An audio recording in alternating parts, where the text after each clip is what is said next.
ជំរាបសួរកូនអរគ្នាអរគុណព្រះអង្គសម្រាប់ថ្ងៃថ្មីក៏ដូចជាពេលវេលានិងឱកាសជាថ្មីដែលយើងបានមកជួបគ្នាម្ដងទៀតហើយថ្ងៃនេះដែរអ្នកគ្រូមានមេរៀនថ្នាក់ទី4ដដែលយើងនឹងរៀនអំពីភាសាខ្មែរចាតកតងជាមួយនឹងចំណងជើងសញ្ញាលេខតូចាអញ្ចឹងមុននឹងយើងចូលដល់សញ្ញាលេខតូអ្នកគ្រូក៏អរគុណកូនទាំងអស់គ្នាដែលមានវត្តមាននៅទីនេះផងដែរចាអញ្ចឹងយើងមកមើលនិយមន័យនៃសញ្ញាលេខតូចាចឹងសញ្ញាលេខតូសម្រាប់ទួនពាក្យមួយម៉ាត់ឬច្រើនម៉ាត់ឲ្យ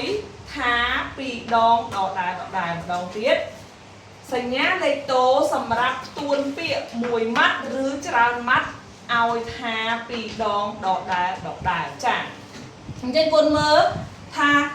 សញ្ញាលេខតូនេះគឺគេមិនសម្រាប់ឲ្យទួនពាក្យមួយម៉ាត់ឬក៏ច្រើនម៉ាត់ថាពីរដងដដែលអញ្ចឹងយើងមើលកត់សម្គាល់នៃសញ្ញាលេខតូចាលេខតូប្រើបានចំពោះតែពាក្យខ្មែរសុទ្ធមានន័យថា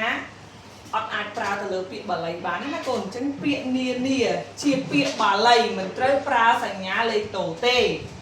យើងមើលឧទាហរណ៍ប្រទេសនានាខេត្តនានាកូនដែរឃើញគេសរសេរពាក្យនានាឲ្យដាក់សញ្ញាលេខតូនេះអត់ចាគឺអត់មានទេឬក៏ដាក់សញ្ញាយើងដាក់ពាក្យនានាពីរដងហើយដាក់សញ្ញាលេខតូគឺអត់មានទេមែនទេកូនចាអញ្ចឹងពាក្យនានានេះគឺមកពីភាសាបាលីអញ្ចឹងយើងអត់អាចដាក់សញ្ញាលេខតូបានទេអញ្ចឹងត្រូវចាំថាសញ្ញាលេខតូប្រើបានតែចំពោះពាក្យខ្មែរទេចាគឺខ្មែរសុទ្ធតែម្ដងចាតោះអញ្ចឹងកូនមើល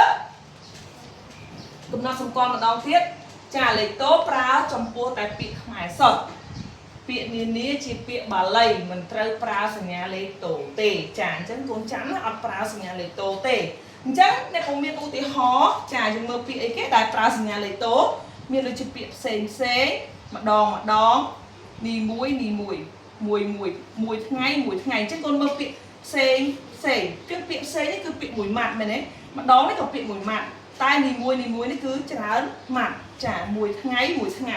អញ្ចឹងកូនមើលថាមួយណាដៃស្ដាំអ្នកគ្រូចាគឺដៃខាងនេះគឺដៃស្ដាំមែនទេកូនចាអញ្ចឹងបើសិនជាអ្នកគ្រូបែរមកខាងនេះ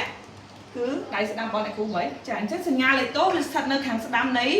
នៃពាក្យនីមួយឃើញទេចានៃពាក្យឬក៏នៅខាងមុខនៃពាក្យចាអញ្ចឹងម្ដងទៀតសញ្ញាលេខតូគឺយើងប្រើអីគេកូនសម្រាប់ផ្ទួនពាក្យចាផ្ទួនពាក្យមួយម៉ាត់មិនឬច្រើនម៉ាត់ឲ្យថាពីរដងដដែលពាក្យផ្សេងម្ដងនីមួយថ្ងៃចាអញ្ចឹងក្រោយពីកូនបានរៀនជាមួយនឹងអ្នកគ្រូហើយតើកូនមានចម្ងល់ឬក៏សំណួរបន្ថែមអត់បើសិនជាកូនមានកូនអាចសួរអ្នកគ្រូបានហើយមួយទៀតយើងនឹងបញ្ចប់ជាមួយគ្នាបើសិនជាកូនអាចរកពាក្យផ្សេងក្រៅពីពាក្យដែលអ្នកគ្រូលើកយកឧទាហរណ៍ហើយអាទិត្យក្រោយយើងនឹងជួបគ្នាម្ដងទៀតក្នុងការដែលឲ្យកូនសួរអ្នកគ្រូបានចាអញ្ចឹងអរគុណច្រើនសូមព្រះប្រទានពរកូនអរគ្នាជម្រាបលា